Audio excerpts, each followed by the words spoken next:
Magyarország egy állam Közép-Európában a Kárpát-medence közepén. Fővárosa és legnépesebb városa Budapest, hivatalos nyelve a magyar, folyamatosan csökkenő lakossága pedig 2025 elején körülbelül 9,6 millió fő volt. Magyarország hosszú és változatos történelemmel rendelkezik, számtalan híres tudóst, művészt és sportolót adott a világnak, akik nem csak a magyar, de az egyetemes kultúrát és tudományt is tovább gazdagították. Nem beszélve a rendkívül gazdag magyar nyelvről, amely általában előkelő helyen szerepel a világ legnehezebb nyelveit felsoroló listákon. Magyarként nyilván mi ismerjük legjobban hazánk kultúráját és történelmét, de olykor-olykor még mi is tanulhatunk róla új dolgokat. Ebben a videóban 10, a többség által talán kevésbé ismert érdekességet szedtem össze Magyarországról.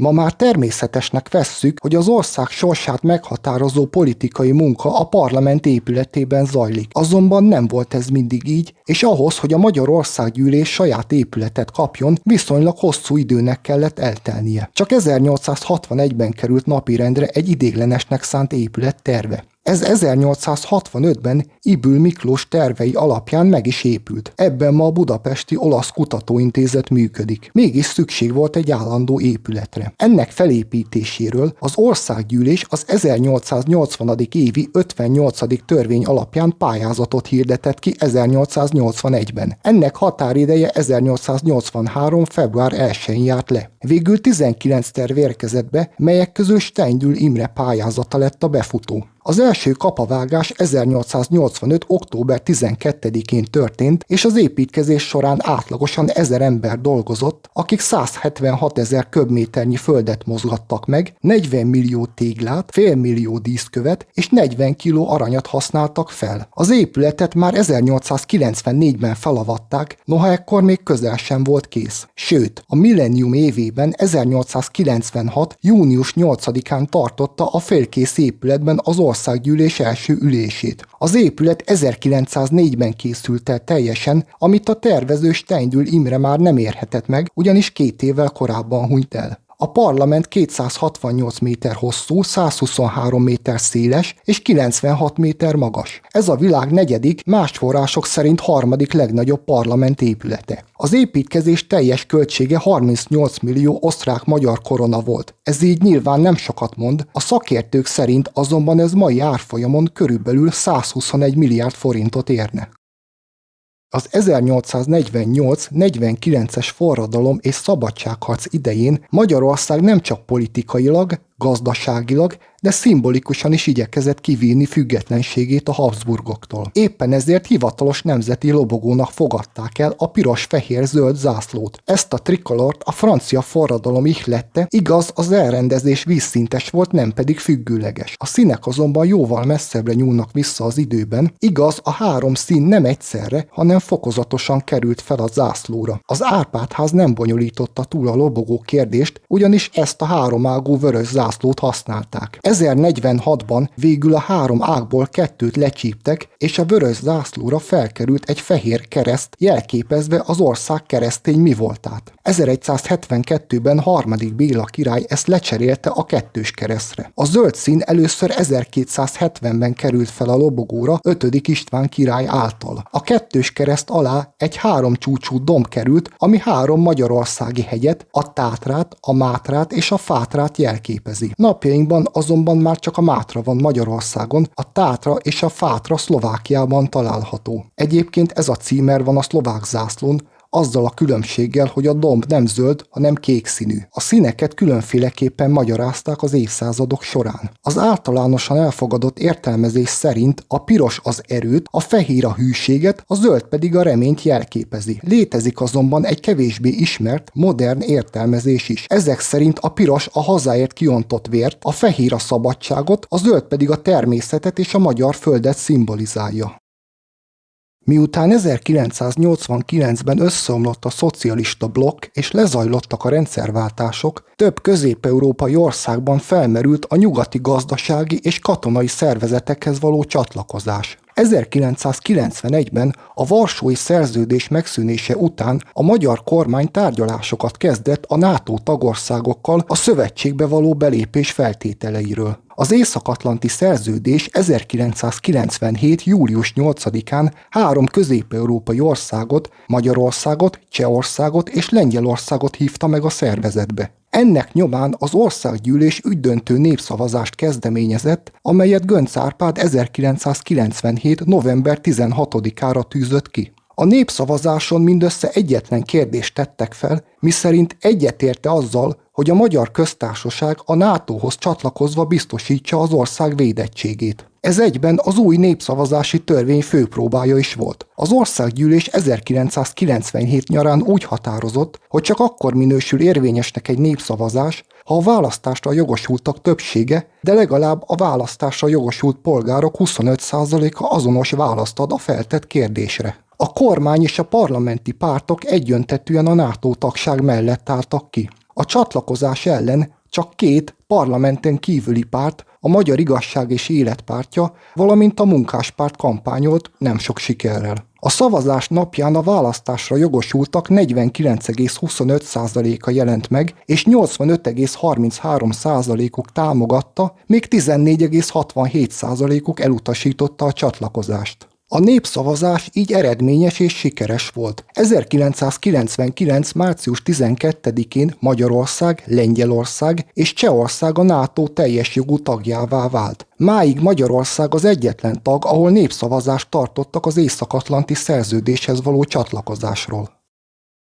A trianoni békeszerződés 1920-as aláírása után Magyarország új határainak helyszíni kijelölése még éveket vett igénybe. Gondoljunk csak bele, hogy a soproni népszavazást is csak 1921. decemberében tartották. Az Egyesült Államok ugyan kivonult a Párizs környéki békék végrehajtásából, a többi győztes nagyhatalom küldötteiből, valamint egy magyar és az érintett szomszédos állam képviselőiből úgynevezett határmegállapító bizottságokat hoztak létre, melyek tagjai végigjárták az ország új határait. A helyi viszonyokat megismerve a bizottságoknak lehetőségük volt, hogy apróbb kiigazításokat javasoljanak, ám ilyesmivel szinte sosem éltek. A határmegállapító bizottságok tevékenységének egyik leghíresebb, ma már legendává nemesedett eredménye Somoskő és a mellette fekvő Somoskő-Újfalu visszatérése volt. Na de hogyan is szól a legenda? Krepuska Géza, a Szent Rókus Kórház fülorgégész professzora 1905-ben vásárolt egy hatalmas birtokot a 2 falu határában. Ez a terület Trianonban Csehszlovákiához került, ami ellen a professzor igyekezett minden követ megmozdítani. Ez még igaz, a legenda része azonban csak most jön.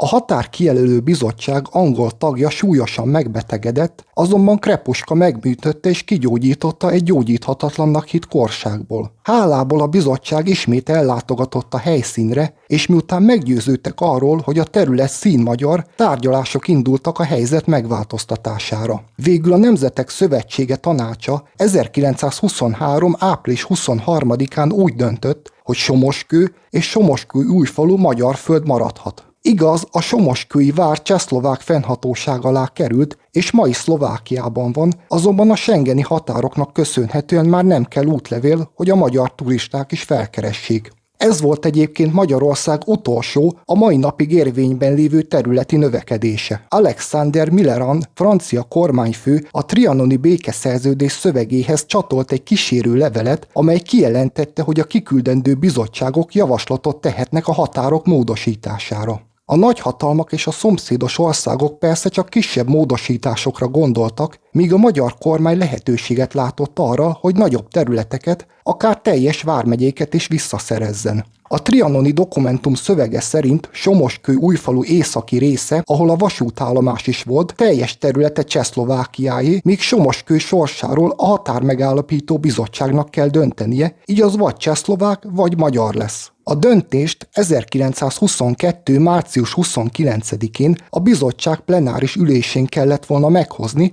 csak hogy patthelyzet alakult ki. A brit-japán javaslat mindkét falut visszaadta volna Magyarországnak, az olasz-francia álláspont azonban Somoskő-Újfalu északi részét Csehszlovákiának kívánta juttatni, Somoskő egésze pedig Magyarországon maradt volna. A bizottság magyar származású tagja, Táncos Gábor altábornagy az előbbi, míg csehszlovák kollégája Václav Rubik nyilván az utóbbi javaslatot támogatta, így 3-3-as szavazategyenlőség alakult ki a testületben. Hónapokig nem is sikerült dűlőre jutni. A francia-olasz páros a nagykövetek tanácsa elé kívánta terjeszteni a kérdést, amely inkább csehszlovák párti volt, míg a japán és a brit határbiztos a pártatlanabb Nemzetek Szövetsége bevonását javasolta. Persze ebben sem tudtak megegyezni. Ekkor Wilfrid Carey, a testület brit származású elnöke engedélyt kapott, hogy elnöki plusz szavazatával eldöntse a vitát, így október 28-án a Magyarország számára kedvezőbb javaslatot terjesztette a genfi szervezet elé. Ott 1923. április 23-án megszületett a végső döntés. Ezek szerint Somoskő és Somoskő-Újfalu lakott részei visszakerültek Magyarországhoz, míg az északi részek beleértve a hegycsúcsokat és Krepuska Géza földjeit Csehszlovákiánál maradtak. Hazánk végül 1924. február 15-én vehette hivatalosan birtokba a két falut.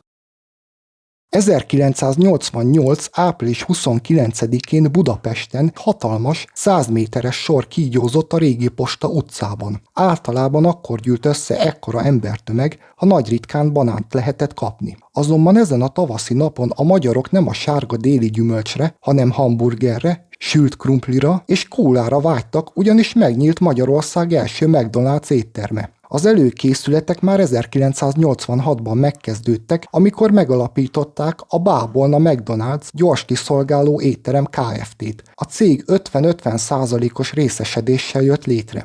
Az amerikaiak $1 millió adtak, ekkor a dollár deviza közép árfolyama 47,63 forint volt, emellett az étterem működéséhez szükséges konyhai berendezésekért is ők feleltek, míg a magyar fél az 500 négyzetméter alapterületű 60 millió forintra értékelt ingatlannal szállt be az üzletbe. A terméklista jóval szerényebb volt a mainál, mindössze 15 árucikkből választhattak a nyitás időszakában. Az akkori legdrágább étel a Big Mac volt, ami 43 forintba került. Ez mai árfolyamon 1315 forintot érne. Noha az étterem 250 fő befogadására volt alkalmas, a 14 órás nyitvatartás alatt 10 000-en látogattak el ide, így megdőlt az egy nap alatt egyetlen McDonald's étteremben kiszolgált vendégek száma. Ez csak 2 évvel később az első moszkvai Meki tudta megdönteni mintegy 30 000 vendéggel. Ma már 112 McDonald's működik Magyarországon, és a dolgozók száma a kezdeti 150-ről körülbelül 8000-re nőtt. A becslések szerint az elmúlt több mint 35 év során 100 millió darab Big Mac-et adtak el kis hazánkban.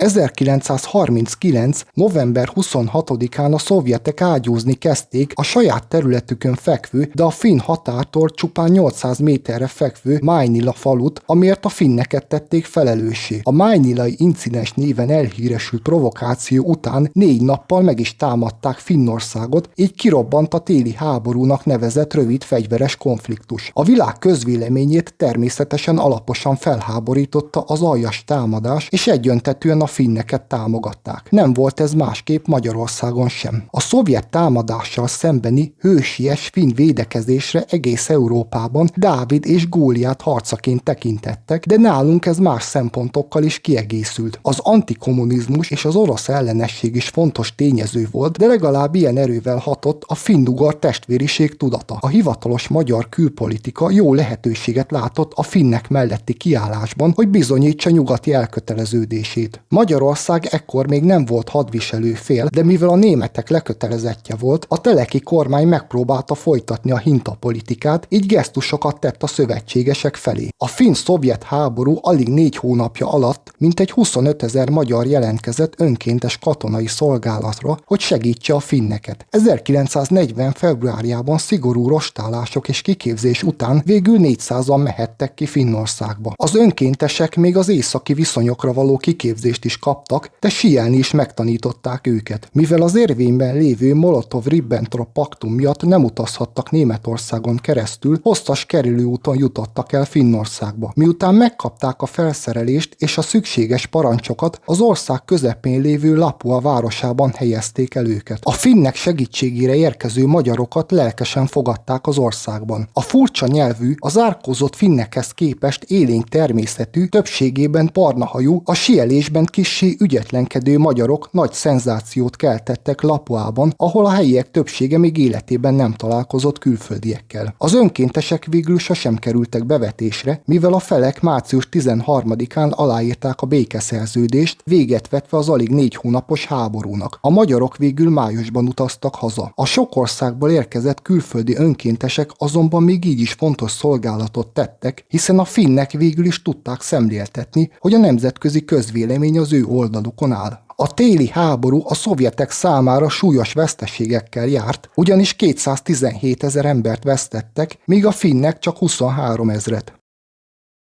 Woodstockról bizonyára már mindenki hallott. A legendássá vált zenei fesztivált 1969. augusztus 15-e és 18-a között tartották egy New York állambeli 240 hektáros farmon. A 32 előadóra és zenekarra körülbelül 500 000 néző volt kíváncsi. Ki hinné, hogy Magyarországon is rendeztek rockfesztivált a 70-es évek elején, néhány évvel Woodstock után, abban az időben, amikor nyugaton már éppen véget ért a nagy fesztiválok kora. Az 1973. június 10-én Miskolcon megrendezett első és sokáig egyetlen magyar rockfesztivál csak Kis Magyar Woodstock vagy Diósgyőri Csata néven vonult be a magyar pop-rock történelmébe. A szervezés és maga az esemény mondhatni eléggé magyarosra sikerült. Tolcsvai Béla, az országos rendező iroda az ORI büféjében már februárban sorba megszólította az éppen arra járó zenésztársait, hogy nincs-e kedvük fellépni egy olyan koncerten, ahol ugyan gázsi nincs, csak úti költségtérítés, de a cél nemes, hiszen a miskolci ifi park létesítésére gyűjtenek. A művészeknek tetszett az ötlet, és sokan csatlakoztak is, és már fel is sejlett előttük egy hatalmas tömeg, ami még a május 1-i felvonulásoknál is grandiózusabb. A felszerelést is közösen dobták össze. A problémák már a koncert előtti napon felvetődtek. A koncert engedély éppen hogy csak megérkezett a kezdésre, az idézőjelesen jóindulatú, közelben lakók pedig feljelentették a szervezőket csendháborításért. Mi a kurva anyátoknak zajongtok? Nekem holnap dolgoznom kell! A technika főleg gitárerősítőkből állt, de még így sem volt az igazi, ugyanis a Diósgyőri stadion gyepén ugyan elég jól megszólaltak a legnagyobb slágerek, de a nézőtéren már alig lehetett hallani valamit. Gondolhatnánk, hogy ez nem a bécsi filharmonikusok fellépése, ezért egy rockfesztiválhoz illően lazábbak a szabályok. A szervezők azonban megtiltották a közönségnek, hogy a fűre lépjenek, mert a foci csapatnak kellett a jó minőségű fű, azt nem lehetett összetaposni, így aki bemerészkedett a pályára, azt azonnal kivezették. A nap folyamán még egy tömegverekedés is kialakult, ami csak Diósgyőri Csata néven híresült el. Woodstockkal ellentétben a miskolci fesztivál 3 nap helyett csak fél napig délelőtt 10-től este 10-ig tartott, és 500 000 ember sem fért volna el a stadionban, de még így is 20 000-en látogattak el az eseményre az ország minden tájáról. A nehézségek ellenére a szervezés sikeres volt, ugyanis a magyar könnyűzenei paletta színe java összejött ekkor a Borsodi megyeszékhelyen. Orbán Viktor labdarúgás iránti rajongása már hosszú évek óta köztudott. Azonban van egy elődje, aki még talán nála is jobban szeretett focizni. Friedrich István egy meglehetősen zűrzavaros időszakban 1919-ben mindössze 3 hónapig volt Magyarország miniszterelnöke. Politikai pályafutása előtt a Műegyetem AFC jobbszélsőjeként rúgta a bört. 1904. október 9-én tagja volt az Ausztria ellen 5-4-es vereséget szenvedő magyar labdarúgó válogatottnak. Ő lett az első válogatott focista a világon, aki később beülhetett a miniszterelnöki bársonyszékbe. Rajta kívül ezt egyetlen embernek sikerült elérni. Kai Leo Johannésen a 90-es években 4 alkalommal is pályára lépett a feröeri labdarúgó válogatottban, majd hazája 16. miniszterelnöke lett 2008 és 2015 között. Miután a Habsburgok orosz segítséggel leverték a magyar forradalmat és szabadságharcot, szinte azonnal megkezdődtek a megtorlások. 1849-ben és 1850-ben az aradi vértanúkkal együtt legalább 130 embert végeztek ki, több százan börtönbe kerültek, és mintegy 40-50 000 honvédet soroztak be büntetésképpen a császári hadseregbe. Érthető módon sokan szerették volna elkerülni a börtönt vagy a bitófát, így kénytelenek voltak elmenekülni az országból. Köztük volt Újházi László szabadságharcos, földbirtokos és főispán, aki családjával együtt előbb Hamburgba, majd Londonba menekült. Az Újházi család ezután a tengeren túlra költözött, és a Hermann nevű hajóval 1849. december 16-án érkeztek meg a New York-i kikötőbe. Az Egyesült Államok ekkoriban még javában terjeszkedett nyugat felé, így több állam kínált olcsó vagy ingyen földeket a kalandvágyó telepeseknek. Újháziék is éltek a lehetőséggel, és Iowa felé vették az irányt. A korabeli útviszonyoknak megfelelően egy hosszú és kimerítő út végén 1850. augusztusában érkeztek meg Davis City környékére, ahol földet kaptak. Újházi létrehozott itt egy települést, amit New Budának nevezett el, utalva ezzel az óhazára. Úgy tervezte, hogy idővel egy népes, magyar bevándorlók által lakott város fog kialakulni, amely főleg a mezőgazdaságból fog megélni. Jött is néhány magyar bevándorló, de korán sem annyi, hogy New Buda hosszú távon életképes maradjon. Még a városjelző is némileg túlzó lehet a településre, mert ez inkább egy kezdetleges tanyavilág volt. Igaz, létrehoztak egy kisebb postahivatalt, melynek postamestere is Újházi lett. Az 1850-es évek végéig nagyjából 80-100 magyar élt itt, akik gazdálkodásból próbáltak megélni, azonban az iowai táj és éghajlat merőben eltért a magyarországi viszonyoktól, így meglehetősen mostoha körülmények között éltek a bevándorlók. Sokan a közeli nagyvárosokba, főleg Kansas Citybe és Chicagóba költöztek. Az 1867-es kiegyezés során hatályba lépett amnestia rendelet miatt sokan hazatértek Magyarországra. Az 1860-as évek végére New Buda gyakorlatilag teljesen elnéptelenedett és eltűnt a térképről. Maga Újházi is elhagyta a települést és a texasi San Antonióba költözött. Itt is halt meg 1870-ben, 75 éves korában. New Buda egyike volt azoknak a magyar próbálkozásoknak, melyek egy új élet reményében alakultak ki Amerikában, de végül nem tudtak hosszú távon fennmaradni. Mégis egy fontos fejezete a magyar bevándorlók történelmének az Egyesült Államokban. New Buda ma már nem létezik, csak az elhagyatott temető 27 sírja emlékeztet az egykori vadnyugati magyar településre.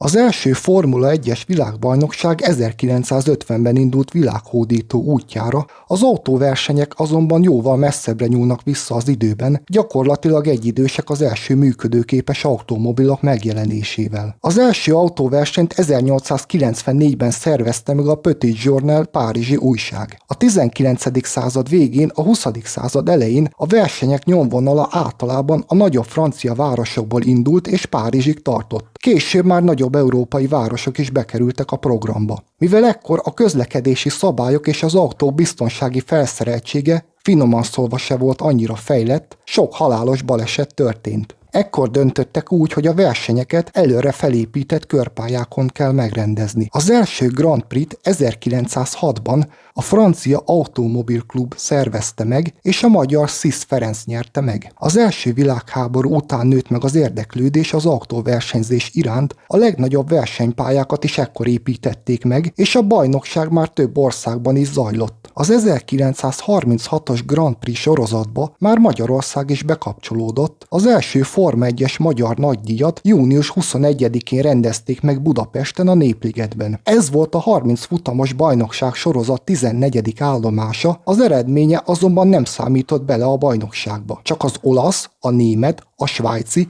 és a monakói futamon lehetett pontot szerezni, a többi 26 verseny lényegében töltelék volt, melynek nem volt komolyabb tétje. Becslések szerint 90 000 ember nézte meg a versenyt, köztük maga a nagy autósport rajongó Horthy Miklós kormányzó is. A következő magyar Forma 1-es futamra kereken 50 évet kellett várniuk az autóversenyzés szerelmeseinek. A második világháború alatt nyilván teljesen szünetelt a motorsport versenyzés Európában, és csak 1945 őszén indult újra. A hidegháború évtizedeiben Európa nem csak politikai, gazdasági és katonai szempontból, hanem a motorsport versenyek tekintetében is ketté szakadt, ugyanis a kommunista országokban már nem rendeztek Forma 1-es versenyeket. Bernie Eccleston a Forma 1-es autós gyorsasági VB-t üzemeltető szervezet elnökeként az 1980-as években elhatározta, hogy Forma 1-es nagydíjat szervez valamelyik szocialista országban. Első körben a Szovjetunió merült fel, ahol több hónapos tárgyalást folytatott egy moszkvai verseny megrendezéséről.